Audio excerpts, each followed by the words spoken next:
በዚህ ሰዓት ሰበር የተባለ መረጃ ተሰምቷል። ተጽዕኖ ፈጣሪው ቲክቶከር አዶናይ በዛሬው ዕለት አመሻሽ ላይ በፌደራል ፖሊስ እንግዲህ ለጥያቄ ትፈልጋለህ በሚልም በቁጥጥር ስር መዋሉ ፋስት መረጃና እንዲሁም ደግሞ ጉርሻ ፔጅ ዘግበዋል። በ2018 የኢትዮጵያ የዓመቱ የቲክቶክ አዋርድ በአራት ዋንጫዎች በማሸነፍና እንዲሁም ደግሞ የመኪና ልዩ ተሸላሚ በመሆን የሚታወቀው ወጣቱ ተጽዕኖ ፈጣሪ ቲክቶከር አዶናይ እንግዲህ ዛሬ አመሻሽ ላይ በፌደራል ፖሊስ ለጥያቄ እንግዲህ ትፈልጋለህ በማለት በማረፊያ ቤት እንዲቆይ መደረጉም ተገልጿል። Justice for Adonai.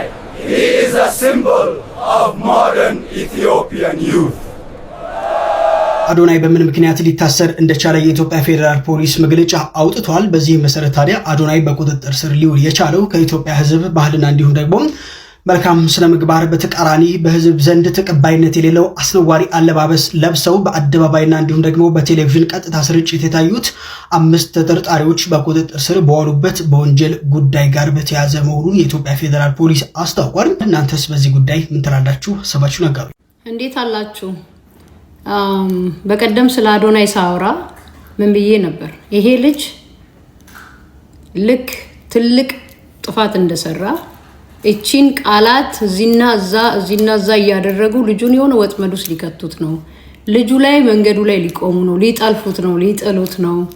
ይሄ ነገር እያልኩኝ ነበረ። ምክንያቱም እኔ ሸቶኛል ብያለሁ። እና ትላንትና ኢትዮጵያ ውስጥ ባለባበስ ቲክቶክ አዋርድ ላይ ባለባበስ ማህበረሰባችንን የማይመስል ባህላችንን የማይመስል ተብሎ ልጆች እንደተያዙ ሰምቻለሁ። ዛሬ ደግሞ አዶናይ እንደተያዘ ሰማሁ። ይሄን የሰማሁት በጣም ከሚታመን ሰው ነው እና ይኸው ነው በቃ። እነዛ በአለባበሳቸው ነው። ታስ ፋይን። አዶናይ የሰራው ወንጀል የለም። በእርግጥ ትክክለኛ ህግ ከያዘው ተጣርቶ ይለቀቃል። ግን እንደዚህ ከተጀመረ የሞራል ስብራት ነው እና እንግዲህ እስካሁን ድረስ እኔ ለአዶናይ ጠበቃ አይደለሁኝም፣ ግን ከሪያሊቲ አንጻር ነው። ስለ ሌሎችም ስናገር ያየሁትን ነው። ሶሻል ሚዲያ ላይ ያየሁትን ነው የምናገረው፣ ለማንም በማዳላ ሳይሆን ካጠፋ አጥፍተዋል እላለሁ። ምክንያቱም ሁላችንም ወንድም አለን፣ ሁላችንም ልጆች አሉን፣ ሁላችንም አባት አለን፣ ከወንድ ተወልደናል። ብቻ ሰው ነን እና ሪያሊቲን እንጂ ወግኜ ምናምን አይደለም። ሰው አዶናይ ያሳሰረው ጉዳይ ወይ ያስያዘው ጉዳይ አልገባኝም። እንግዲህ ብዙ ግን ነገር እንደተፈለገበት ከቀድሜ ገብቶኛል። ልጁን የምትቀርቡት ሰዎች ለቫኬሽን ብሎ የሆነ ሀገር ቢሄድ ምከሩ ብዬ ነበር፣ አልመከራችሁትም። አሁን መያዙን ሰምቻለሁ። እንግዲህ ሊያስጠይቀው የሚችለው ይሄንን ምንድነው ሰግጥ የሚለው ቃል ነው አይደለ? ኤኒዌይስ አይ ዶንት ኖ ዋትስ ጎይንግ ኦን። ላይክ አንዳንድ ጊዜ በጣም አሁን ሙሉ ወንጌል ናት እንደ ሀገሪቷን እየመራች ያለችው ማለት ቤተክርስቲያን ማለት which is fine። ያደኩበት በስርዓት ያሳደገችኝ ቤተክርስቲያን ማለት ካለባበስ ጀምሮ ዲሲፕሊን የሚያስታሲዝ ቤተክርስቲያን ማለት ነውና that's good። እንደ ለጄኔሬሽኑ ጥሩ ነገር የሚቀርጹ ጥሩ ዲሲፕሊን አስይዘው በዛው ልክ ደግሞ ለጄኔሬሽኑ የሚያስፈልገውን ነገር እየሰጡ ስራ እየፈጠሩ ከቦዘኔነት ከሱስ ከምን እያወጡ ከሄዱ አደግፋቸዋለሁ። አሁን የሚደረገው ነገር ግን ወጣትን ቅስም መስበር ህግ ማስከበር አይደለም። ይሄንን ገፍጬ ነው የምነግራችሁና ብዙ ግፍ ተሰርቷል፣ ብዙ ነገር ተደርጓል። እኔ ባለጌዎችን ኢንከሬጅ ማድረግ ሰው አይደለሁኝም። ግን what's going on? ምንድነው እየሆነ ያለው? ምንድነው አሁን ወጣቱን በጣም ዲሲፕሊን እያስያዘ ነው መንግስት በሚለው ክሬዲት እንስጣው። እኛ ያለቀብን ንጹሃን ህዝብ ፍትህ ያጣንበት አለ። ዛሬ ህፃናት ልጆችን ወደ ወጣቶችን ግራ ማጋባትና አጉል እስር ቤት ምናምን ማድረግ ለያንን ፍትህ መሸፈኛ ነው ወይስ what's going on? የኢትዮጵያ መንግስት ምን እያደረገ ነው? ምን እየሰራ ነው ያለው? እኛ ብዙ ጋርቤጅ፣ ብዙ የሚጠረግ ጋርቤጅ፣ ብዙ ፍትህ ያጣሽ ነፍስ፣ ብዙ ፍትህ አታ የምታለቅስ የልጇ ደም የፈሰሰባት እናት፣ የተፈናቀለ ማህበረሰብ በአራቱ አቅጣጫ አለን። ስለዚህ ትንንሽ ልጆች ቁጭ ብለን ማደናቆሪያ የሚሰራበት ጊዜ አይመስለኝም። ሲሪየስሊ this is too much። አሁን ይሄን ሰሞን የሚደረገው አንዳንዶቻችሁ በጣም ባህላዊ ይሄ ባህላችን ወጋችን ምናምን የምትሉ ዶን ከቨር አፕ። ብዙ ስንት ህፃናት የተደፈሩ አሉ፣ ብዙ እናቶች ተፈናቅለዋል በአራቱም አቅጣጫ። ያንን ማንሳት ይቀርማል። ዛሬ በጣም ደብሮኛል። ከስንት ጊዜ በኋላ በጣም ደበረኝ ዛሬ። እንደምታውቁት እኔ ውስጤ ላይ ያለው ስሜት አልዋሻችሁም፣ ከብዶኝ ነበረ ዛሬ፣ ጨንቆኝ ነበረ፣ ደብሮኝ ነበረ። ከዚህ ምንድነው የምማረው? አይ ቲንክ አንዳንዴ መማር ይሰለቸኛል። አይሰለቻችሁም? አንዳንዴ በህይወት መማር አይሰለቻችሁም? ዋት መማሩ የሚቅርብኝ ዝም ብዬ ልኑር ብቻ ከነ ድብርቱ ከነ ጭንቀቱ ከነ ምናምኑ ህይወት ነች፣ በቃ ዝም ብዬ ልኑራት ብላችሁ አታውቁም? ሰው እንደዛ አይነት ቀን ያሳለፍኩት ዛሬ እላችኋለሁ። ግን አዶናይ ነኝና መማር ወዳለሁ ከህይወት። የዛሬ ትምህርቴን ላስረዳችሁ ፈልጋለሁ። አይ ቲንክ እግዚአብሔር የሆነ አዲስ ነገር ሲያቀድላችሁ ሁሌም በፈተና ነው የሚያሳልፋችሁ። እኔ ልብ ብዬ አስተውየዋለሁ። እኔ እንደኔ በጣም በብዙ ፈተና ያለፈ ሰው የለም። ልንገራችሁ ጋይስ፣ በብዙ ነገር ተፈትኛለሁ።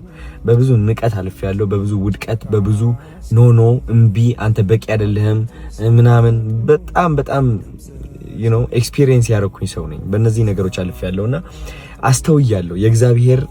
የእግዚአብሔር የበረከት ፕሮሰስ አይቼዋለሁ። ስቴፕ ባይ ስቴፕ ምን እንደሚመስል ሁሌም አንድ እግዚአብሔር ማለት ነው በረከት ሲያስብልህ መጀመሪያ ምን ያደርጋል መሰላችሁ? ድክመትን እንድታይ ያደርጋል። ያለህበት አዘቅት እንድታይ ያደርጋል። ያለህበት ጨለማ፣ ጭንቀት፣ ራስን መጥላት፣ ሁሉም ነገር ማለት ነው። ከዛ በኋላ ምንድነው የሚያደርገው እግዚአብሔር? በእነዚህ ድክመቶችና በእነዚህ ያስተዋልካቸው ጭንቀቶች ወረቨር ህይወትህ ላይ ያለ ነገር እንድትሰቃይ ያደርጋል። እንድትሰቃይ የሚያደርግህ ግን እንድታስተውል ስለሚያደርግህ ነው። እያስተዋልካቸው ነው የምትቀጥለው። እየተሰቃየህ እንደሆነ ካስተዋልክ በየቀኑ እየተሰቃየህ ትሄዳለህ። ስቃዩ ላይ ሳይሆን ማስተዋሉ ላይ ነው ያለው። ገባችሁ አይደል? ስቃዩን ማስተዋልህ ነው የሚያሰቃየህ እና እግዚአብሔር ማስተዋሉን ይሰጣል። እኛ ግን የሚመስለን ምንድነው? እግዚአብሔር ወይ ለምንድነው የምታሰቃየን እንላለን። ግን ችግሩ ያላወቅንበት ማለት ነው እግዚአብሔር ማስተዋላችን እየጨመረው ነው። ይህ ማስተዋላችን ደግሞ ወዴት ነው የሚቀጥለው መሰላችሁ ጋይስ? ይህ ማስተዋል ወደ አዋቂነት ይቀጥላል። ስለ ህይወት ማወቅ ትጀምራላችሁ። ስለ ራሳችሁ ማወቅ ትጀምራላችሁ። ስለ ብዙ ነገሮች ማወቅ ትጀምራላችሁ። ከዛ መረጋጋትን ይከተላል። ተረጋጋላችሁ። ቢካዝ ካወቃችሁ በኋላ ለምን እየተጎዳችሁ እንደሆነ ታውቁታላችሁ። ማን እየጎዳችሁ እንደሆነ፣ ውድቀታችሁ ከየት እንደመጣ፣ ከዛስ ምንድነው የሚከተለው የሚለው ነገር ልባችሁና አእምሯችሁ እያወቀ ይመጣል ማለት ነው። እዚህ ደረጃ ላይ ከደረሳችሁ ደግሞ ተስፋ መቁረጥ የሚባል ነገር የለም። ከእውቀት በኋላ ከዛ ተስፋ አለመቁረጥ ይቀጥላል። ተስፋ አለመቁረጥን ደግሞ ምን ያመጣል? በረከትን ያመጣል። ይህ በረከት ደግሞ ከምታስቡት በላይ ትልቅ ይሆናል። እግዚአብሔር የፈለገው በረከት ይሆናል። ከዛ በኋላ ግን ከበረከት በኋላ ደግሞ ትንጥዬ ውድቀት ትከተላለች። እቺ ውድቀት ደግሞ ምንድነው የምታስከትለው? ማስተዋልን ታስከትላለች። ከማስተዋል በኋላ ደግሞ አዋቂነትን ታስከትላለች። ከአዋቂነት በኋላ ደግሞ ተስፋ ለመቁረጥን፣ ካለ ተስፋ ለመቁረጥ ወደ በረከት ማለት ነው ጋይስ። ስለዚህ ሁሌም ስቴፕ ባይ ስቴፕ ነው። እናንተ ሜቢ አሁን ድህነት ውስጥ ልትሆኑ ትችላላችሁ። መውጣት ያቃታችሁ ድህነት ውስጥ፣ ወይም ደግሞ ራስን መጥላት፣ ህይወትን አስጠልቷችሁ ሊሆን ይችላል። ሁሉም ነገር ሰልችቷችሁ ሊሆን ይችላል። ግን ማወቅ ያለባችሁ ይህ ህይወት እያስጠላችሁ አይደለም። እያስጠላችሁ እንደሆነ ነው እያስተዋላችሁ ያላችሁት። ይህ ህይወት ስቃይ የበዛበት አይደለም። ስቃይ የበዛበት እንደሆነ ነው እያስተዋላችሁ ያላችሁት። ስለዚህ ማስተዋሉን አትጥሉት። እግዚአብሔር ነው እንደ ትዕድልት እንደ በረከት ጠቅልሎ እየሰጣችሁ ያለው። ለምን? ለአዲሱ በረከታችሁ እያዘጋጃችሁ ስለሆነ ማለት ነው ጋይስ። ልንገራችሁ፣ ስቃያችን ማስተዋል ማንችል ከሆነ ጋይስ በረከታችንን ማስተዋል አንችልም።